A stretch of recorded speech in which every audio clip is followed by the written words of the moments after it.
Diane Bolin here. This week we're going to conclude our look at foundational movements that our bodies can do. We've done the hinge and the squat and the lunge and the push upper body, pull upper body, push and pull lower body. The last one is carry.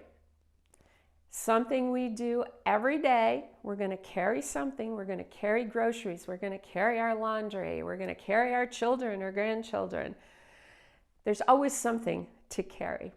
So let's take a look at what goes into the carry movement and how we can stretch and strengthen our muscles used for the carry. I want to start out by talking about walking. In order to carry something from place A to place B, we need to walk to get there. Walking is very important, and a lot of people don't do it right.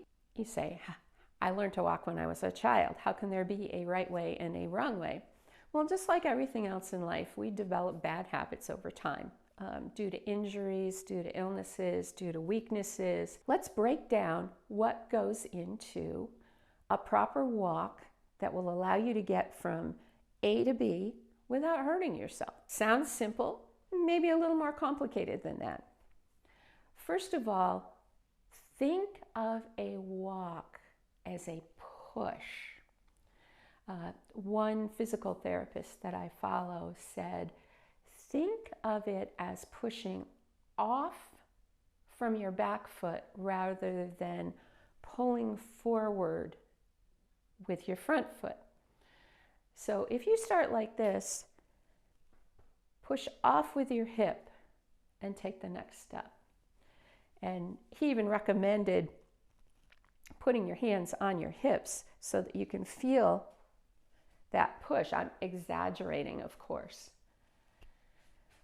what that looks like, but you're thinking of activating those glutes as you walk rather than trying to throw your front foot forward. The next important thing from another physical therapist that I follow, actually on YouTube, Bob and Brad, they talk about where to have your foot make contact with the ground or the floor. A lot of people think it should be the heel. But as they explain, if you heel strike all the time, that's jarring a lot of the bones in your leg and your hip. And if you allow yourself to walk naturally and allow that push off and then think about where your foot is striking, it's actually mid-foot. Not necessarily on your toes, but mid-foot. And if you allow yourself to walk naturally, you'll see that you're hitting your midfoot, not your heel, as you walk. The last tip that I want to give on walking is to allow your hips to move. We're not talking about sashaying, but if you allow your hips to rotate in a natural way as you walk, that takes pressure off your back. So now that we've learned how to walk again, let's learn how to carry something. Traditional exercise for strengthening the carry is called the farmer's carry. You're going to take two things in your hand. It can be anything. It can be 2 bottles of water. It can be 2 grocery bags, either empty or with something in them. You're going to hold them down by your side and then walk in that newly designed walk that we just learned. And what you want to focus on is not sashaying from side to side.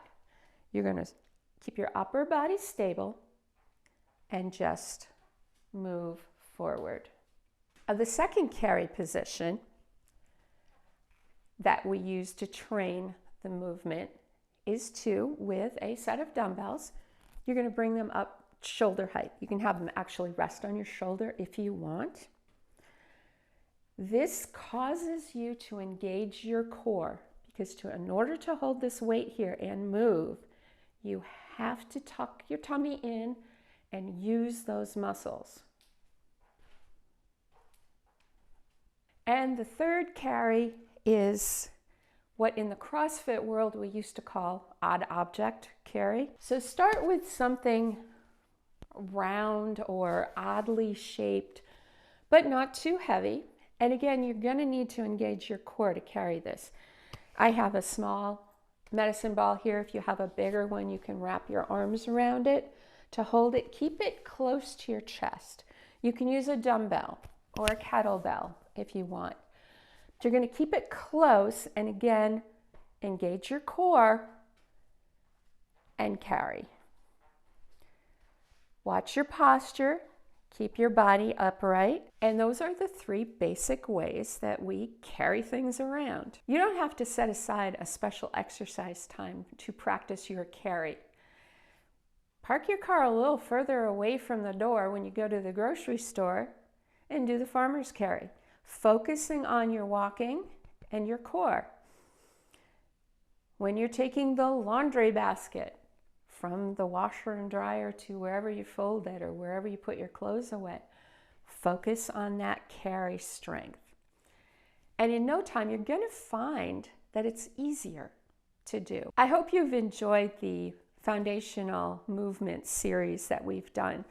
Over the next month, we're going to take a look at some different routines and how to put together your own workout routine that you can do sustainably that will help you keep all of your muscle systems in balance. It's easy to just say, I'm going to get up and do 5 squats, but then there's a whole lot of muscles that you're ignoring.